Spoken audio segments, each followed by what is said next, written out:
one of my rented garages, and we're going to pull out one of my cars that's been in hibernation for about 8 weeks. So we want to get it out, give it a run, go for a test ride and just see how it's going.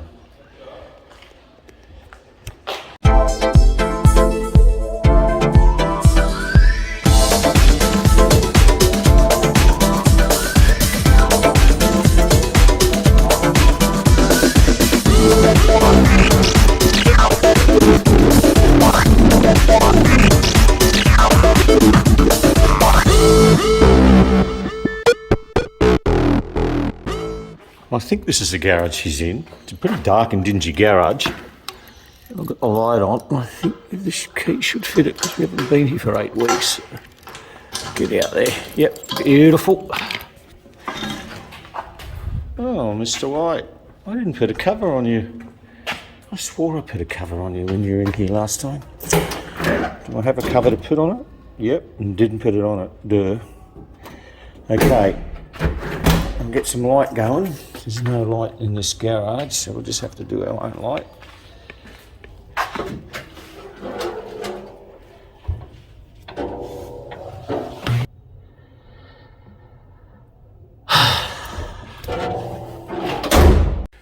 So typical, the battery's completely dead. I didn't disconnect the terminal, which is really dumb of me. Normally I do. I must have been in a hurry. Let's just see if we can get a bit more light here.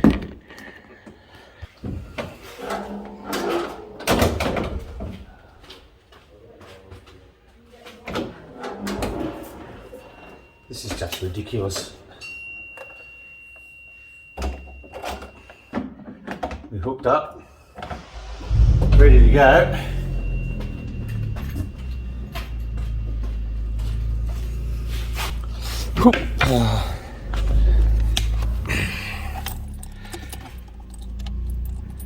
We have power. Let that pump prime for a bit. I've got a manual choke on this thing. So she hasn't started for a while. It does take a while for it to boot up. Okay, show the lightning.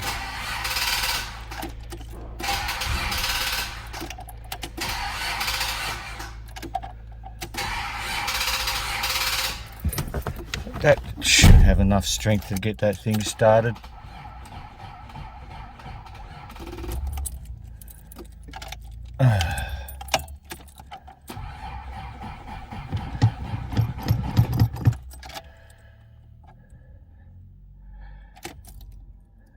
My little booster doesn't seem to be powerful enough to get this thing going. Yes.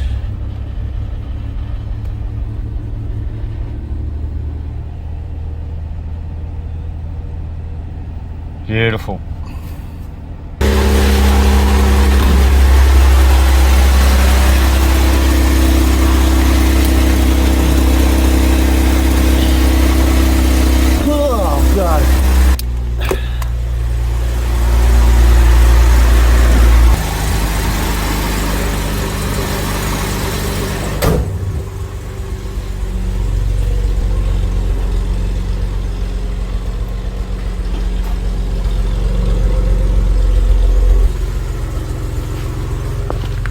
Go.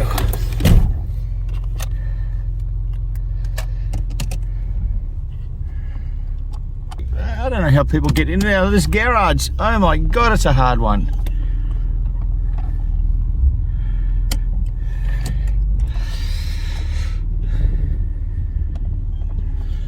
To go that way.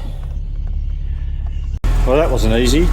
Anyway, we're going to put Adelaide in there. Adelaide's going to go for a little bit of a hibernation for a week or two. So we'll get that in the garage. Tucked in there, I'll put a cover on her. Go to sleep.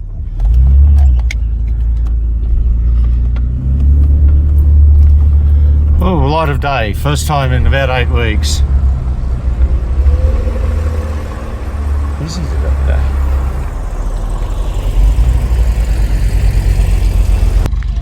These are sunglasses on. Such a lovely summer's day. But she's so dusty. I think the first thing we'll do is give her a wash.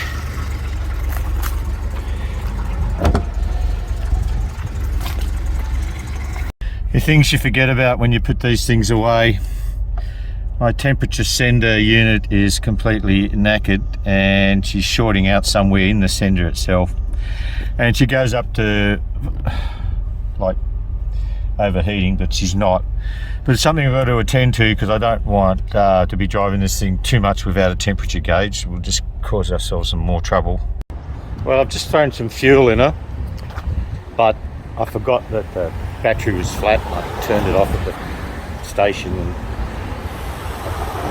old mate behind me wasn't real happy when I had to go and pull out the jumper leads and try and start it. Anyway, she's back here. I've charged the battery and we're going to have a look at that sender, see if I can just get that working, because we want to take this thing up the coast today and I'd like the temperature gauge to be working on it, the most important thing.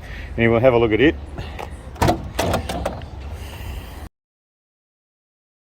Well, it's a week later and I never ended up taking Mr. White up the coast with us because I didn't want to drive it without a temperature gauge, 45-year-old car on a hot day, asking for trouble. But when I was up the coast, I found another temperature sender, which we'll put in the car right now.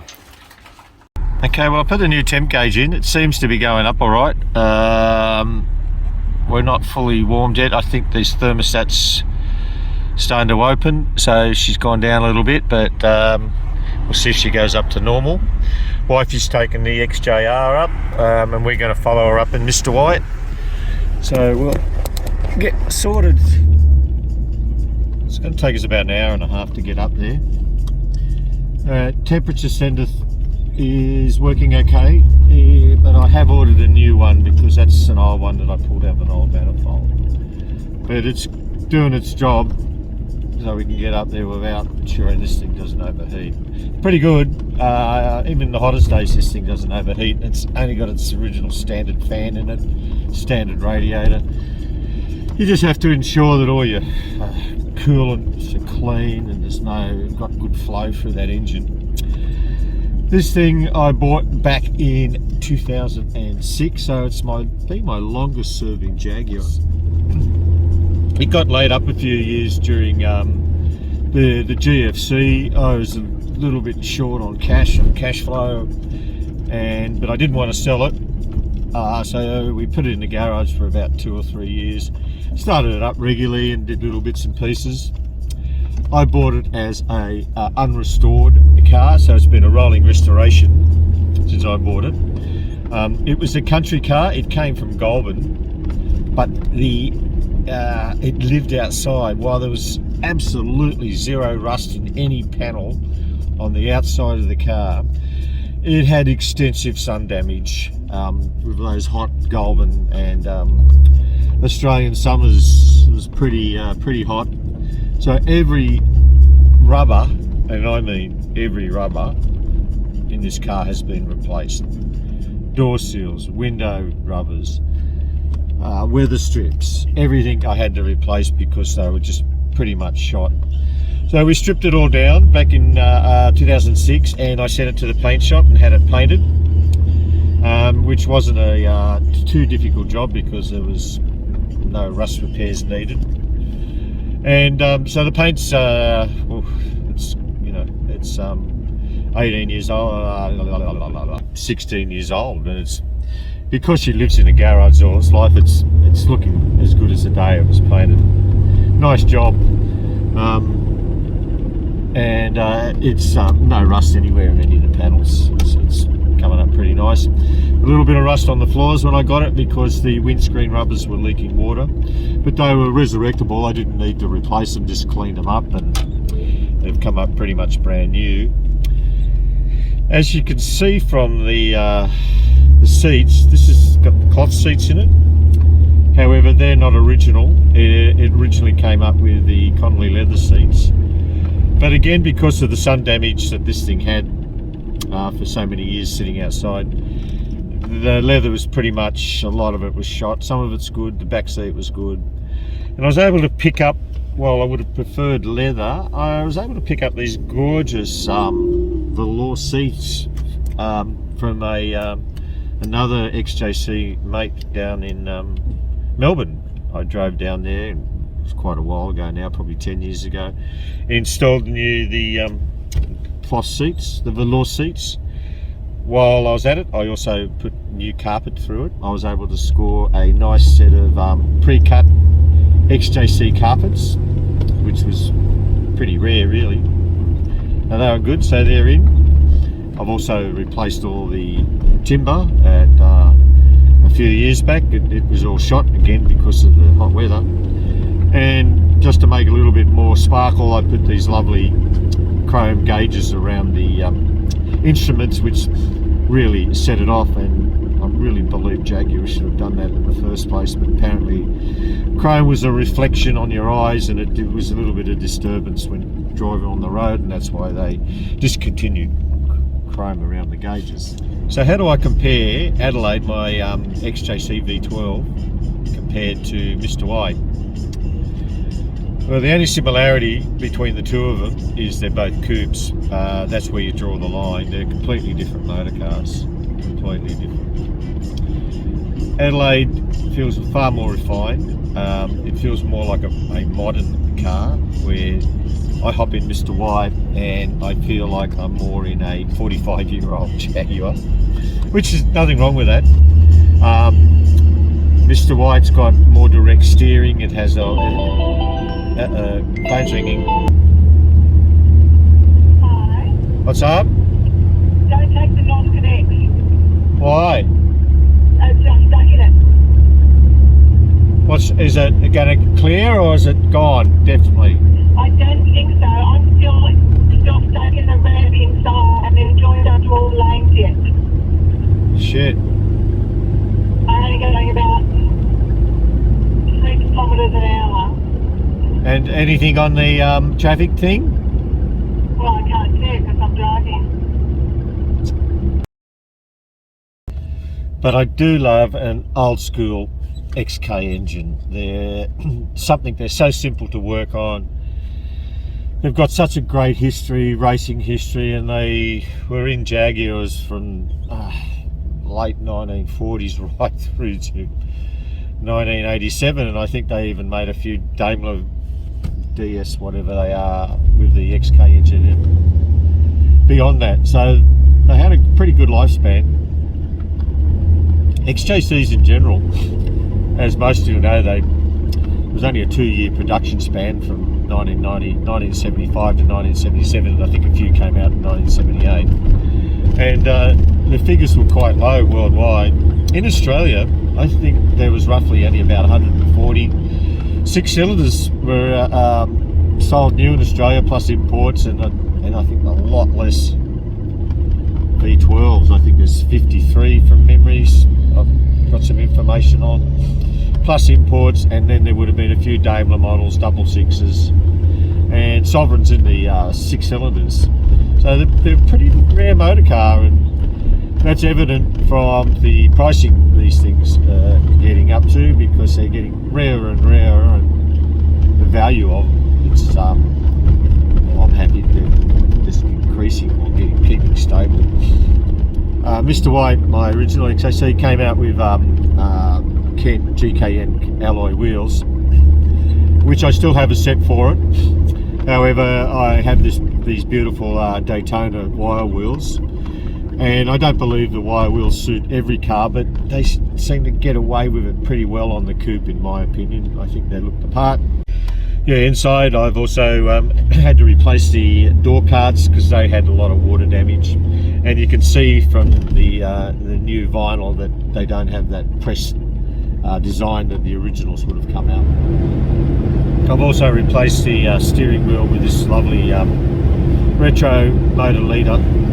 It came off a car I bought years ago. I still have the original steering wheel, but I quite like the motor leader one. The timber colour is different than the Burl front, but that's not that important. It still looks apart.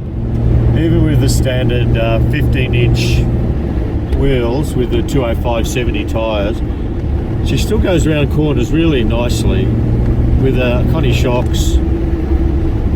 She'd even be better with a wider, larger profile wheel on it, but she handles pretty well. for an old girl. But no, she rides really nicely. Suspension's lovely on it now. I've done a little few mods here and there, but she likes to go around corners nice and flat, won't push it too hard. Don't lose it, but she's liking it around the corners. Very good. Well, I've had the air on all the way up here and it's been really pleasant. Not that it's a super hot day out there. I've changed the compressor on this thing a few years back into a Sandon style lightweight alloy compressor that draws very little horsepower out of the engine. And I've just upgraded the hoses, and I think I put a new condenser and a few other parts in there. So the air, I always like good air conditioning, and the Delair Mark II climate control on this car, touch wood, is working perfectly. I can't complain there. Well, they do break down a bit, but this one's working fine. I don't know if you can hear, my speedo cable's got a bit of a squeak. Never used to have it. I'll have to take the speedo off again and maybe throw some lubricant. Ooh, that bloke just nearly hit that car in front. Down it, it goes squeak, squeak, squeak, squeak, squeak, squeak, squeak, squeak, as that cable spins. Be nice to do an electronic one that I don't have a cable on, but at this stage it still has a cable from the gearbox connected to the speedo.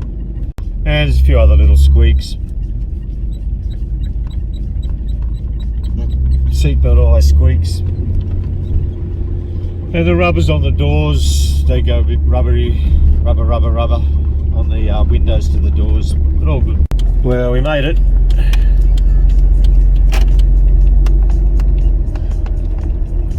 Wifey made it too. That's all I want to worry about.